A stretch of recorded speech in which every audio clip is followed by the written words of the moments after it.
அது எல்லாம் ரெடி பண்ணி அனுப்பிச்சிருந்தீங்க இல்லையா, அது பார்த்தேன். ஆ அதுதான் வெள்ளைக்காரனுக்கான சமன்பாடு. வெள்ளைக்காரனுக்கான என்னன்னு பாரு. சமன்பாடு ஈக்குவேஷன் போடுறது, அதாவது ஃபார்முலா. எதை பார்த்தீங்க? நிறைய அனுப்பிச்சு எதை பார்த்தீங்க? இப்ப அனுப்பிச்சிங்க வாய்ஸ் மெசேஜ் அனுப்பிச்சிருந்தீங்களே, அதுக்கு மேல இருக்கு. அதேதான். இது வெள்ளைக்காரனுக்கான அவன் கேட்டாங்க, இந்த மாதிரி வெள்ளைக்காரனுக்கு புரியுற மாதிரி போடு அப்படின்னா, வெள்ளைக்காரனுக்கு புரியுற மாதிரி போடணும்னா ஒரு சமன்பாடு இ சமம் ஏதோ எனர்ஜி மேட்ரு அப்படின்னு சொல்லி போட வேண்டியது. அவனுக்கு என்ன புரியுது அவனுக்கு புரியுற மாதிரி அந்த சொன்னாரு, அவர் விஞ்ஞானி சொன்னாரு. சரி அது மாதிரி போட்டாச்சு. அப்பவே அது வீட்டுக்கு வந்தோடனே அது 5-6 வகையில போட்டாச்சு. 5-6 வகையில போட்டாச்சு. எதானே எடுத்துக்கிட்டேன் அவரு, எது வேணா எது தேவை அதை எடுத்துக்கிட்டேன் அவரு. இது நாம தான் பேசணும் இல்ல, அவரை ஒரு ஐடியா தான் கொடுத்தாரு. இப்படி கேட்பானுங்க, இப்படித்தான் கேட்பாங்க. இந்த ஃபார்முலா போட்டு கணக்கு ஃபார்முலாவில் போட்டு சொல்றது. நம்ம ஃபார்முலாவில் போட்டு சொல்றது. அப்ப நம்ம வேற ஒன்றும் இல்லை. ஃபார்முலான்னு என்ன தெரியுமா அர்த்தம்னா, ஒரு இப்போ வந்து அதை 100 வருஷத்துக்கு முன்னாடி எழுதிட்டார், ஃபார்முலா போட்டார். 100 வருஷத்துக்கு முன்னாடி போட்டார். 100 வருஷத்துக்கு முன்னாடியே ஃபார்முலா போட்டார். எப்படி என்ன சொல்றாருன்னு கேட்டீங்கன்னா, என்ன சொல்றாருன்னா, வீணை விட்டல் பவர், வீணை விட்டல் வீணை விட்டலும் ஆற்றல். அப்புறம் அந்த ஆற்றல் என்னாச்சுன்னா பவரா மாறுது. ஆற்றல் வந்து பவரா மாறுது. இப்ப பெட்ரோலுங்கிறது ஒரு பொருள் இல்லையா, அது உள்ள போட்டேன்னா பவரா மாறுது. உள்ள போடுறதுன்னா பவரா மாறி தள்ளுது. அப்ப நம்ம விட்டல் எங்க இருந்து எடுத்துக்கிற, வெளியிருந்து எடுத்துக்கிறோம். விட்டல் அது அப்படியே எடுத்துக்கிறோம். எடுத்துன்னு இந்த உடம்புங்கிற இயந்திரம் வந்து வேலை செய்யுது. உடம்புங்கிற வேலை நடக்குது, போகுது, வருது. ஏன் எப்ப தடை ஏற்படும்னா, இந்த உணவு பாதை 3 பாதை இருக்கு. ரத்த பாதைன்னா ஒரு 1,00,000 கிலோமீட்டர் எல்லாம் ரத்த பாதை. அப்புறம் சுவாச பாதை, அப்புறம் உணவு பாதை. இந்த 3ல அடைப்பு ஏற்படுத்தி ஆள் செத்து போயிடுவான். அப்ப இந்த 3ல அடைப்பே இல்லாம இருந்ததுன்னா இந்த உடம்பு வந்து வெளியிருந்து சக்தி எடுத்துட்டு நடக்க ஆரம்பிச்சிடும். இதுதான் இது வந்து எப்படின்னு கேட்டீங்கன்னா இயற்கையினுடைய சமன்பாடு. அப்ப நம்ம உடம்பு அப்படித்தான் இயங்குது. இது என்ன பண்ணிட்டான, தப்பா என்ன பண்ணிட்டானா, மாவு கொழுப்பு புரதனை போட்டு கலோரின்னு போட்ட, சாராய தன்மையை போட்டுட்டான். என்னது கலோரி?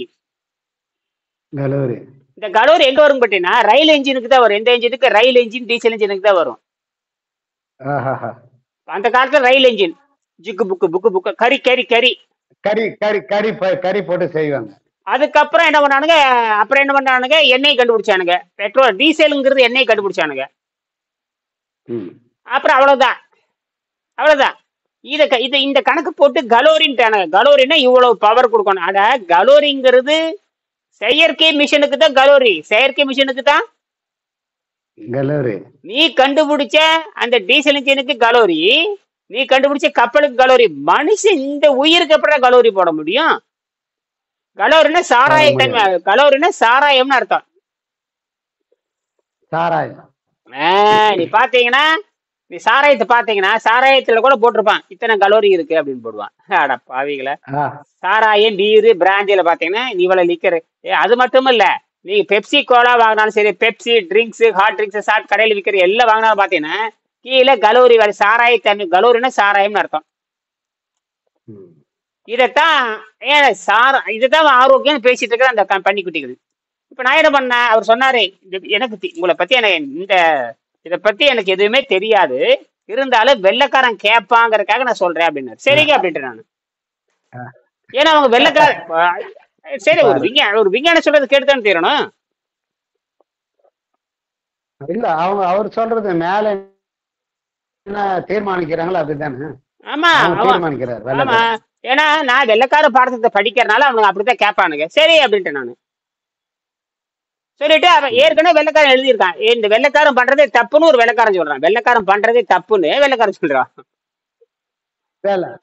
ஆனா அதை ஏத்துக்க மாட்டாங்கல்ல அவரு.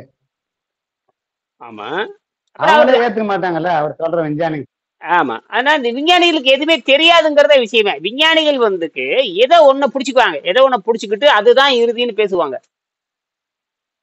ஆனால் விஞ்ஞானத்துல வந்து ரெண்டு இருக்கு எப்பயுமே. விஞ்ஞானத்துல எப்பயுமே வந்து இடது பக்கம் வலது பக்கம், left right, north south, east west, இப்படி ரெண்டு மாறி மாறி மாறி வந்துட்டே இருக்கும். இவன் என்ன பண்ணிட்டாங்கன்னா ஒன்னும் நினைச்சுக்கிறாங்க. அந்த முண்டமே ஒண்ணு வடக்குன்னா தெக்க, தெக்கேனா வடக்கு, லெஃப்ட்னா ரைட்டு, இப்படி இருக்குன்னு தெரியல. எப்பயுமே ஒரு காசுனா ரெண்டு பக்கம் இருக்கு, எல்லாத்துலயும் ரெண்டு ரெண்டு வந்துகிட்டே இருக்கு. இது தெரியாம போச்சு அவனுக்கு. இதே கண் கூட இருக்குது அவனுக்கு தெரியல. அது அப்படி இல்லை, ஒரே தன்மை அப்படின்னா ஒரே தன்மையில கிடையாது, ரெட்டை தன்மை. நிச்சயமா சொல்ல முடியாது, நிச்சயமா சொல்ல முடியாது. இப்போ காசை சுண்டி விடுறீங்க, சிறன்னு சுத்திட்டே இருக்குது, அப்படியே சுத்திட்டு அப்படி கீழே வந்து விழுகுது இல்லையா? அந்த கீழே மேல அப்ப சுத்திட்டே வரும் பொழுது சொல்ல முடியுமா இதுதான் பூவா, இது தலை, இது பூவுன்னு சொல்ல முடியுமா? சொல்ல முடியாது, சொல்ல முடியாது. அதை புடிச்சு பார்த்தா தான் சொல்ல முடியும். புடிச்சு பார்த்தோம்னா பூவா தலையான்னு சொல்ல, பூவாவும் இருக்கலாம், அது தலையாம இருக்கலாம், ராஜாவா இருக்கலாம், பட்டா இருக்கலாம். அதேதானே சரி. இவன் என்ன பண்றானா, இல்ல இல்ல அது எப்பயுமே ராஜாவா தான் இருக்குன்னு சொல்றான் இந்த விஞ்ஞானிகள், இந்த பழைய. இப்ப நாம என்ன சொல்றான், இல்ல அது ராஜாவும் இருக்கலாம், அது பட்டாவும் இருக்கலாம். இதைத்தான் என்ன சொல்றாருன்னா, பாருங்க என்ன பண்ணிட்டாரு, மேஜிக் மிரர், அதாவது இந்த ஆரோக்கியம் என்பது மேஜிக் மிரர்ங்கிறாரு. ஆரோக்கியம் என்பது கடையில விற்கிறது கிடையாது, அது ஒரு மேஜிக். மேஜிக்னா மாயம், மேஜிக்னா மாயம், மிரர்னா கண்ணாடி, மாய கண்ணாடி. என்னது மாய கண்ணாடி. அந்த காலத்துல விட்டலாச்சாரியார் பேர் என்ன பண்ணுவாரு, அந்த காலத்துல விட்டலாச்சாரியார் படத்துல பாத்தீங்கன்னா மாய கண்ணாடி, பெரிய கண்ணாடி இருக்கு, சும்மா ஒரு கற்பனை. மாய கண்ணாடியே இந்த ராஜா எங்கே ஒளிந்திருக்கிறார், மாய கண்ணாடி இந்த ராணி எங்கே ஒளிந்திருக்கிறார். உடனே ஒரு பூதம் சொல்லுவேன் பாரு, 7 கடல் தாண்டி அந்த ராணி ஒளிந்திருக்கிறாள் அப்படின்னு மாய கண்ணாடி சொல்லுவான். அந்த விக்ரமாதித்த போய் கண்டுபிடிப்பான், விக்ரமாதித்த போய் மாயா கண்ணாடியே இந்த ராணி எங்கே ஒளிந்திருக்கிற, உடனே அந்த மாய கண்ணாடி சொல்லும், 7 மலை தாண்டி 7 கடல் தாண்டி அந்த ராணி ஒளிந்திருக்கிறாள், அவளு கிளி ரூபத்தில் ஒளிந்திருக்கிறாள். என்ன கிளி ரூபத்திலையாமா அப்படின்னு அது சொல்லும். அது சொல்றது பாரு, ரெண்டுத்துக்கு அர்த்தம். ஆஜாக்கு இது 7 சக்கரம், கிளின்றது மேல பறவை, அப்படி மேல போற மாதிரி, அதுக்கும் ஆகுது இதுக்கும் ஆகுது பாருங்க. ஆமா, அது அந்த மாதிரி எல்லாம் சொல்லுவாங்க. அதைத்தான் என்ன சொல்ல டாக்டர் அருணாடகர் என்ன சொல்றான்னா, இந்த ஆரோக்கியம் என்பது, அப்ப ஆரோக்கியம் என்பது மருந்து மாத்திரை நான் சாப்பிட்ற உணவுல எல்லாம் கிடையாது, அது ஒரு மாயம்ட்டாரு, மாய கண்ணாடின்ட்டாரு. சரி சொல்லிட்டு சொல்றாரு, அவர் சொல்றாரு தி ஃபார்முலா ஆஃப் லைஃப்ங்கிறாரு. எப்படி சிமெண்ட்டுக்கு ஒரு ஃபார்முலா இருக்குல்ல மாதிரி, சிமெண்ட்டுக்கு மணல் தண்ணி இதெல்லாம் இருக்குல்ல, சிமெண்ட் மணல் தண்ணி இதெல்லாம் போட்டு ஒரு ஃபார்முலா போடுற மாதிரி ஒவ்வொன்றுக்கு இந்த மாதிரி ஒரு ஃபார்முலா போடுறாரு. 3 ஃபார்முலா போடுறாரு.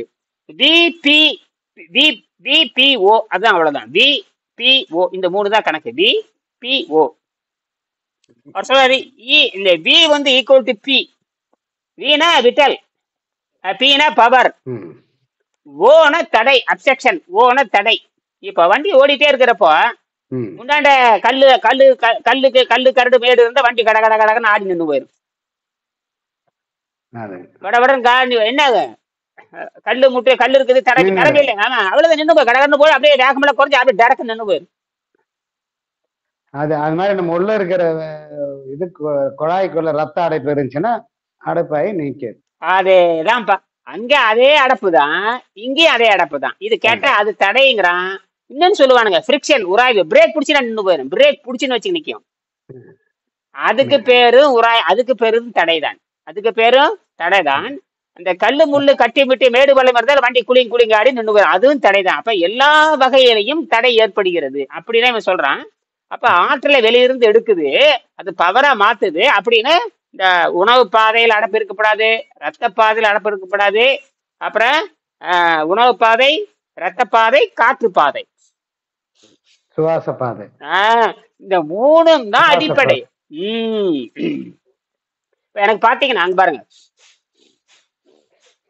இப்படி ஒரு 50 தடவை வேகமா இழுத்து, இப்படி என்ன வேகமா இழுத்து வந்தாலுமே ஒரு திரி சளி வெளியே வரக்கூடாது, ஒரு திரி வெளியே வரக்கூடாது, சளி வரக்கூடாது, கழிவு வெளியே வரக்கூடாது, சளி நகடி சளி வரக்கூடாது. சரி அதான். இன்னைக்கு நீங்க 100 பேர்த்த நிக்க வச்சு அப்படி வேகம் அடி சொல்லுங்க, அத்தனை பேரும் லொலன்னு கொட்டிடுவானுங்க, எல்லாருமே கொட்டிடுவானுங்க, நிறைய வருது. ஆனா நீங்க செஞ்சு பாருங்க, சளி குறைவா இருக்கும். நீங்க செஞ்சு பார்த்தா குறைவா இருக்கு. ஏன்னா உங்களுக்கு தெரியும், சளி மூக்குல சளி இருந்தாவே நோய் இருக்குன்னு அர்த்தம். மூக்குல சளி இருந்தாவே நோய் இருக்குன்ட்டு. அதான் அங்க மூக்குல மட்டும் இல்ல, உடம்பெங்கும் நிறைஞ்சு போச்சுன்னு அர்த்தம். உடம்பெங்கும் நிறைஞ்சிட்டு இருக்குது, அதுதான் வெளியே வருது மூக்கு வழியா. உடம்பு ஆஹ் பூரா நிறைஞ்சுதான் வெளியே வருது. அதேதான், உடம்பு பூரா நிறைஞ்சு அப்படியே ஒழுங்குன்னு ஒரு நாத்தமா இருக்கு, அப்படியே கவிச்சு நாத்தடிக்கும். புரியுதுங்களா? சரி, இப்ப நம்ம சரி, பி ஸ்டாண்ட் ஃபார் விட்டலிட்டி. பின்னா அந்த ஆற்றல்ங்கிறாரு. B R call it X. அதாவது இந்த எக்ஸ்ங்கிற என்ன தெரியுமா? எக்ஸ்னா எங்களுக்கு தெரியாது, ஒரு பவர். எக்ஸ்னா ஒரு power, unknown quantity in this question. The power that drives human machinery. இந்த பவர் தான் இந்த மெஷினை இயக்குதுங்கிறாரு. இந்த பெட்ரோல் தான் எரிஞ்சு சக்தியா மாறி வண்டி தள்ளுதுங்கிறார். புரியுதுங்களா? சரி, human machinery which keeps you alive, which gives you strength and efficiency. இந்த விட்டல் பவரா மாறி இதுதான் உடம்ப வந்து இயக்குது. அப்படி இயக்கிறப்போ ஓன்னு ஒண்ணு வருது. ஓனா தடை, ஓனா அப்ஸ்ட்ரக்ஷன், தடை. இந்த O means obstruction, encumbrance, foreign matter. Foreign matter என்ன தெரியுமா அர்த்தம்? ஃபாரின் வெளியே, ஃபாரின்னா சம்பந்தம் இல்லாத. ஃபாரினர் அப்படிங்கிறோம்ல, ஃபாரினர் வந்திருக்காருன்னு நம்ம நாட்டுக்கு சம்பந்தம் இல்லாதவன், நம்ம நாட்டுக்கு சம்பந்தம் இல்லாது. இவர் என்ன சொல்றாருன்னா, இந்த உணவே என்ன சொல்றாரு, நம்ம சாப்பிடுற உணவு என்பது ஃபாரின் மேட்டர்ன்றாரு. மேட்டர்னா விஷயம்.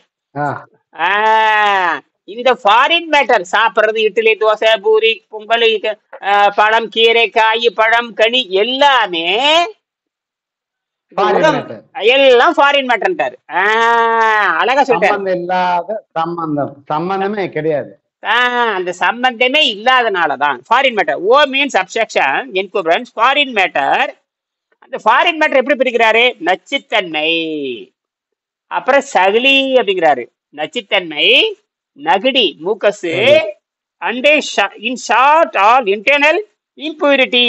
உள்ளே இருக்கிற அசுத்தங்கள், சளியும் அந்த விஷமும் உள்ளே இருக்கிற பியூரிட்டி, இம்பியூரிட்டி. பியூரிட்டினா சுத்தம் அர்த்தம், இம்பியூரிட்டினா அசுத்தம் அர்த்தம். இம்பியூரிட்டினா அசுத்தம், பியூரிட்டினா சுத்தம். பியூரிட்டினா பியூரா இருக்குன்னா சுத்தம்னு அர்த்தம். சரி, the function of internal organ, especially the function of the internal organ, அதாவது உள்ளே இருக்கிற ஃபங்க்ஷன், இன்டர்னல் ஃபங்க்ஷன், உள்ளே நடக்கிற நிகழ்வுகள். வெளியே நடக்கிற நிகழ்வுகள் இதெல்லாம் நமக்கு தெரியுது, கைகள் ஆட்டுறது, போறது, வர்றது, பேசுறது எல்லாம் தெரியுது. ஆனால் இதெல்லாம் தெரிஞ்சு போயிரு. ஆனால் உள்ளே என்ன நடக்குது ஏவனுக்கு தெரியாது. மிஷின் வச்சு பார்த்தா தான் தெரியும். அது யாரு பார்க்கல. ரத்தத்துல எங்க அடப்பு இருக்கு எவனே கண்டுபிடிக்க முடியாது. ரத்தத்துல எங்க அடப்பு இருக்குன்னு எவனு கண்டு செத்ததுக்கு அப்புறம் சொல்லுவோம் ஹார்ட் அட்டாக் செத்தாம்பா. அது தெரிஞ்ச எல்லாரும் காப்பாத்துறாங்க. அதுதான் ஆப்பு வைக்கிறது, மொத்தமா ஆப்பு வைக்கிறது. புரியுதா? அவர் ஒரு டாக்டர் என்ன சொல்றாரு, இன்னைக்கு நீங்க ஹார்ட்டுக்கு எக்ஸ்ட்ராவோ ஸ்கேனிங்க டெஸ்ட் பண்ணிக்கலாம், நைட்டு கூட வரலாம். ஆனா இன்னைக்கு எடுத்துட்டு நீங்க 6 மாசம் வரைக்கும் சும்மா இருக்க முடியாது, வரலாம். எப்படி தப்பிச்சிட்டாங்க பாருங்க. செக் பண்ணிட்டோம் ஹார்ட்டுக்கு, ஆனா நல்லா இருக்கு. இப்ப நல்லா இருக்குதான் சொல்ல முடியாது. ஆனா வீட்டுக்கு போன கூட வரலாம், அடுத்த மணி நேரத்துல பிளாக் ஆகலாம். அதுக்கு யாருக்கும் பொறுப்பு இல்லை, தடை எங்களுக்கு தெரியாதுன்ற. அதுதான் நம்பி வைக்கிறேன். புரியுதா? அப்ப இது எவ்வளவு பெரிய விஷயத்த நம்ம எளிமையா சொல்றோம் பாருங்களேன். அதனாலதான் அந்த இப்ப நான் நேற்று பேசுற விஞ்ஞானிகள் வந்து 2-3 விஞ்ஞானிகள். அதுல வந்து ரொம்ப நேரம் அதிகமா ஒதுக்குனார். அவர் தான் அதிகமா வகுப்படுத்தவர். அந்த விஞ்ஞானி கூட தான் கிட்டத்தட்ட ஒரு 30 நிமிஷம் நான் பேசினேன். விட்டு ஒரு 30 நிமிஷம் பேசினேன். மொத்தமாவே வந்து நாம வந்து பேசினாலுமே குறைஞ்சபட்சம் நம்ம ஒரு 30 நிமிடம் வெவ்வேறு தலைப்புல பேசணும். 30 நிமிடம் வெவ்வேறு தலைப்புல. கடைசியா என் பொண்ணையும் அவரையும் உட்கார வச்சு பார்த்த அந்த வீடியோ பாத்தீங்களா? அனுப்பிச்சிருந்தேன், பாத்தீங்களா இல்லையா? வீடியோ அவரே என்ன சொல்ற, எனக்கு இதை பத்தி தெரியாது, ஆனா வெள்ளைக்காரன் கேட்டா என்ன செய்வீங்கன்னு கேட்டாரு. அப்ப வெள்ளைக்காரனுக்காக நீங்க ஏதோ ஒரு சமன்பாடை போடுங்க, ஏதோ ஒண்ணு போடுங்க அப்படின்ட்டு. ஏதோ ஒண்ணு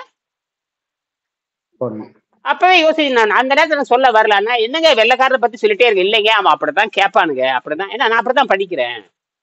இப்ப நீங்க வெள்ளைக்காரனை போய் சொல்லணும்னா அவ மொழியில பேசிட்டு போங்க, அவ என்ன கேட்கணும் சரி அவ்வளவுதானே, ஒரு வேற ஒண்ணும் இல்லைங்க நான் யோசிக்கிறேன் அப்படின்னு சொல்லிட்டு அந்த வீடு என்ன சொல்றாளால, நாம 1000 தான் சொன்னாலுமே நாம வந்து என்ன பண்ணணும், டாக்குமெண்ட் வேணுங்க. டாக்குமெண்ட் இருக்குதுன்னு சொல்லிட்டு சரி கணக்கு கணக்கு கணக்கு போட்டா போதுன்ட்டு நான் அந்த ஈக்குவேஷன் மாதிரி போடுங்க, சரி போட்டா போதுன்ட்டு நான் அப்படி போட்டுட்டான். நான் என்ன பண்ணேன், இரவு 12:15 எல்லாம் போட்டு முடிச்சிட்டேன். போட்டு முடிச்சு ஒரு 4-5 இரவு 7:30க்கு வந்தேன். வந்ததுக்கு அப்புறம் நிறைய யோசிச்சு நிறைய நிறைய நமக்கு தான் நம்ம ஆள் இருக்க அறிவியல் யார் இருக்கிறாங்க, செயற்கை ஆர்டிபிஷியல் இன்டெலிஜென்ஸ் நேரம் உள்ள பூந்துக்கிட்டேன். போட்டு சும்மா ஏற்கனவே இவரு சொன்னது பூரா எடுத்தேன். இவரு 100 வருஷம் கூட சொல்லியிருக்காரு. அப்படியே ஒரு போட்டோ எடுத்தேன்.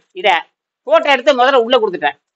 இப்படி சொல்றேன், நான் என்ன தடவை சொல்றேன் தெரியுமா, நான் சொல்ற தத்துவத்தையும் அந்த ஜெர்மன் டாக்டர் சொல்றது சேர்த்து புதுசா ஒரு தத்துவம் கொடுறான்ட்டு நான் புதுசா ஒரு தத்துவம் கூட அழகா அதை இதை கம்பைன் பண்ணி மேட்ச் பண்ணி இனியன் என்ன சொல்றான், இந்த ஜெர்மன் டாக்டர் என்ன சொல்றாங்க கரெக்டா ஒரு மேட்ச் பண்ணி நான் என்ன பண்ண தெரியுமா, சரி அது காலையில அவருக்கு பேசுறேன், யார்கிட்ட சண்முகத்தை பேசினேன். இப்படித்தான் உடம்பு இயங்குது. இப்ப ஒரு சைக்கிள் வச்சுக்கிட்டேன். ஒரு சைக்கிள் ஒரு மனுஷன் ஒரு 60 கிலோ இருக்கிறான். ஒரு மனுஷன் சராசரி 60 கிலோ இருப்பான் சராசரியாக. சைக்கிள் வந்து 22 கிலோ இருக்கும். சைக்கிள் வந்து பழைய சைக்கிள் வந்து 22 கிலோ. ஒரு மனுஷன் ஓட்ட சைக்கிள் வந்து 22 கிலோ. நான் இன்னைக்கு எடை போட்டீங்கன்னா 22 கிலோ வந்தா 23 கிலோ வந்து தரமான சைக்கிள்னு அர்த்தம். தரமான சைக்கிள்னு அர்த்தம். அந்த கால சைக்கிள் நான் இன்னும் வச்சிருக்கேன் சைக்கிள். அப்ப அந்த சைக்கிள் வந்து 22 கிலோ வரும். அந்த சைக்கிள் அதோட தூக்கி தோல்ல வச்சுக்கலாம். நல்ல தம் போட்டு நம்ம தோல்ல வச்சுட்டு சைக்கிள்ல போகலாம். சரி, அந்த சைக்கிள் அப்ப 60 கூட்டல் 22 மொத்தம் 82 கிலோ. 82 கிலோ ஒரு சைக்கிளை வந்து ஒரு மணி நேரத்துல 20 கிலோமீட்டர் போகலாம். நல்லா சமமா இருக்கணும். சமமா இருந்ததுன்னா நல்ல ஒரு ஆரோக்கியமுள்ள ஒரு ஆளா இருந்தானா 1 மணி நேரத்துல 20 கிலோமீட்டர் போகலாம். 1 மணி நேரத்துல 20 கிலோமீட்டர் நான் போயிருக்கேன். நான் 18 கிலோமீட்டர் வரைக்கும் போயிருக்கேன். மேடு பள்ளத்துல. என்னது மேடு பள்ளத்துல 18. நான் இங்க இருந்து தோட்டத்துக்கு போவேன்.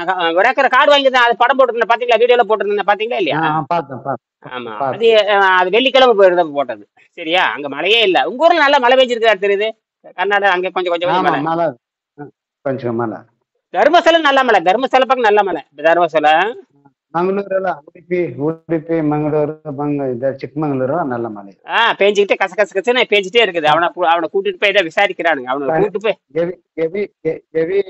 ஹெவி தண்ணி வந்துட்டு 1 லட்சம் கனஅடி தண்ணி இப்ப டேமுக்கு வந்துருச்சுங்க. எக்ஸ்ட்ரா வெளியே அனுப்புறாங்க மேட்டூர் டேம்.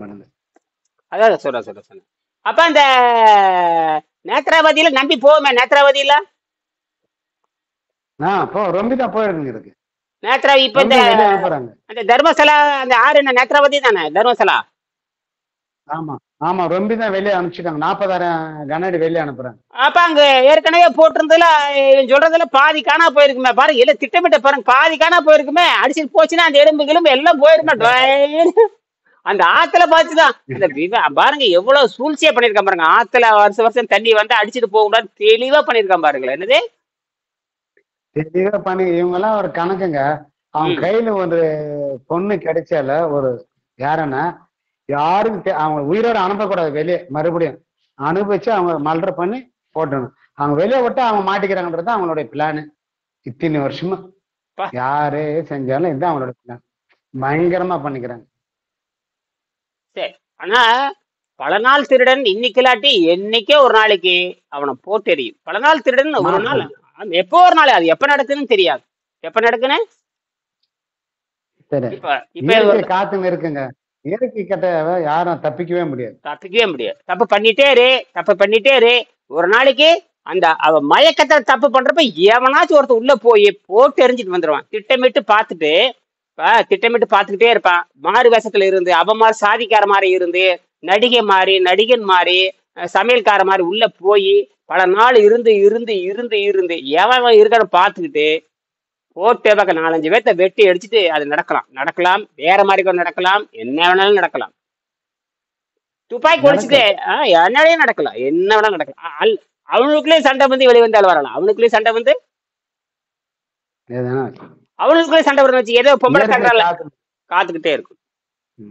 எப்படி இருந்தாலும் இந்த இது, சாட்சியா மாறிட்டு அரசாங்க சாட்சியா மாறின பாருங்க, அவன் கையில வச்சிருக்கிறதே ப்ரூஃப். அப்ப அதுக்கு அரசாங்கம் பதில் சொல்லி ஆகணும். அதுக்கு அரசாங்கம் பதில் சொல்லணும். இப்ப அவன் கையில வச்சிருக்கிற எலும்பு கொடுக்க அரசாங்கம் பதில் சொல்லணுமே. ஒண்ணு அது பொய்ன்னு சொல்லணும், அல்லது நெசம்னு சொல்லணும். அதுலயே பெரிய தலைவலி. அதுலயே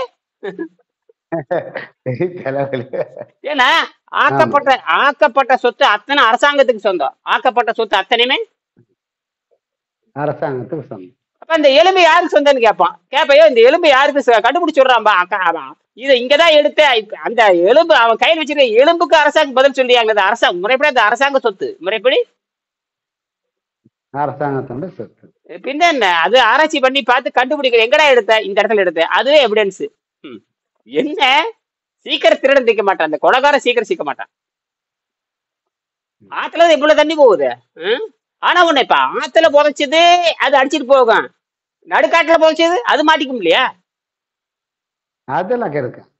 அது அப்படித்தான். 400 பணம் இல்லையா, ஒரு 200 பணம் இங்க புதைச்சிருந்தாங்க. ஒரு 100 பணத்தை நீங்க ஆத்துல புதைச்சிருந்தா கூட அதை அடிச்சிட்டு போயிரு. வேற பக்கம் புதைச்சதுல அதெல்லாம் இருக்கும்ல, அப்படியேதான் கிடக்கு. என்ன இருக்கு? அப்படியே இருக்கு. அங்கதான் இவன் என்ன பண்ணிருக்கான் தெரியுமா? இவன் எடுத்துட்டு வரும் பொழுது எங்கே நடுக்காட்டுல போச்சிருந்து எடுத்துட்டு வந்திருக்கான். அதை எடுத்துட்டு வந்ததை காட்டியிருக்கான். சரியா? அது இருக்கட்டும், அது எதோ கதை ஓடுது. எப்படின்னு ஒரு மாசத்துல அப்படி இப்படின்னு சொல்லி கதையை முடிச்சிருவானுங்க. நியூட்ரல் போட்டுருவாங்க. நியூட்ரல் போட்டுருவாங்க. இது அதான் பசங்க கிசங்க போராடி கிராடி ஏதாவது மறுபடியும் நோண்டி கீண்டி எதை பண்ணத்தான் ஆகுமே தவிர சொரணா வராத வரைக்கும் நடக்காதுங்க. இவனுங்க சம்பளத்தை வாங்கிட்டு உட்காந்துக்குவானுங்க. சம்பளத்தை வாங்கிட்டு அதை பாரு அதை பாரு இதை பாரு அதை பாரு இதை பாருட்டு ஒரு 10 வருஷம் ஆயிடும். 10 வருஷம் அப்புறம் ஹைகோர்ட்டுக்கு போகும். எல்லாம் மறந்துடுறாங்க. மனுஷன் மறந்துடுறாங்கன்றது அவங்களுடைய இல்ல, அது உண்மைதான், அது மறந்துடுவாங்க. ஆனா அந்த 10 வருஷத்துக்குள்ள வேற புதுசா கூட நடக்காம இருக்கணும், இல்லாட்டி அவன் மாட்டிக்குவான்.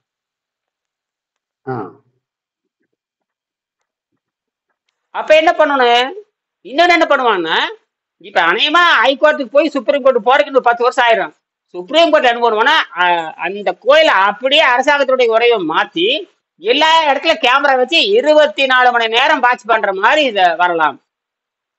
யாரு எங்க நகர முடியாது. விட மாட்டாங்க. இப்பவே விட மாட்டாங்கன்னு தான் இருக்கிறேன். கேமரா இல்லாம எதுவும் நடக்கூடாது. எல்லா இடத்துலயும் எல்லா கோடிக்கணக்கில் வருமானம் இருக்குல்ல, கோடிக்கணக்கில் வருமானம் இருக்கு. கேமரா இல்லாம யாரா ஏமாத்தேன்னு கேட்பான்.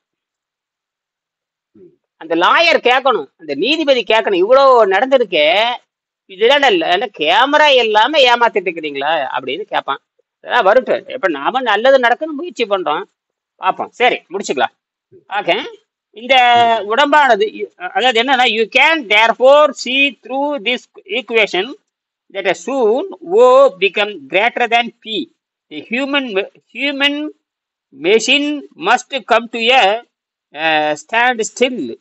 The engineer can figure exactly E equal to P. F means that amount of energy or efficiency. He shows from an engine is not equal to the power without first dedicating F, the friction. அதாவது என்ன சொல்றான்னு கேட்டீங்கன்னா, இந்த வெளியிருந்து எடுக்கிற அந்த Vittal power ஆனது உள்ளே பவராக மாறி நடக்குது. அப்ப எஃப்ங்கிற ஃப்ரிக்ஷன் இல்லாம இருந்தால் இந்த உடம்பு இயங்கும். ஆகையினால நம்ம ஃபாரின் மேட்டரை வெளியே எடுக்கணும். இந்த ஃபாரின் மேட்டருங்கிறது நீ சாப்பிட்ற பலகாரங்கள் உணவு இதை வெளியெடுத்துட்டு நீ ஃபாஸ்டிங்ல தான் இருக்கணுங்கிறான். இதெல்லாம் நடந்து முடிக்கிறதுக்கு 6 மாசம் ஆகும். இதை சண்டை இருந்தா கேளுங்க. சரியா? இதான் விஷயமே. இந்த புத்தகம் இங்க இருக்கு. இந்த புத்தகம் எங்க நம்ம கிடைக்குது. இந்த புத்தகத்தை உங்களுக்கு இங்கிலீஷ்ல இருக்கிறத வேணா அனுப்பி வைக்கிறேன். அதுல 53ஆம் பக்கத்துல விவரமா சொல்லியிருக்கான். எப்ப இது எழுதி 120 வருஷம் ஆச்சு.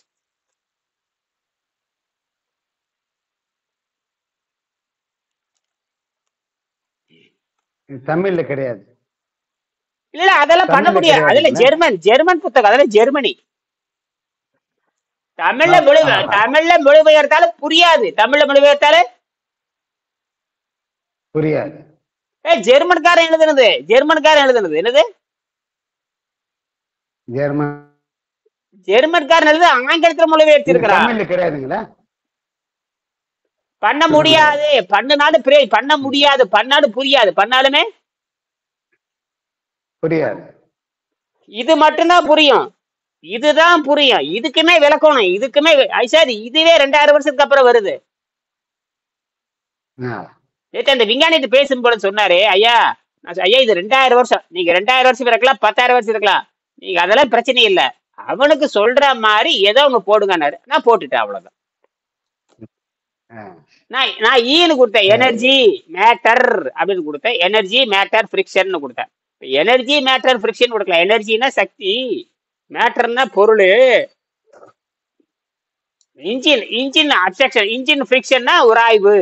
அப்ப உராய்வு இல்லாம இருந்தா இந்த எனர்ஜி எடுத்துக்குது. இப்படி இது நேச்சுரல் இன்ஜின் அப்படின்னு முடிச்சுக்கலாம். சரிங்களா? உராய்வுன்றது நம்ம சாப்பிடுற உணவு தான் உராய்வு.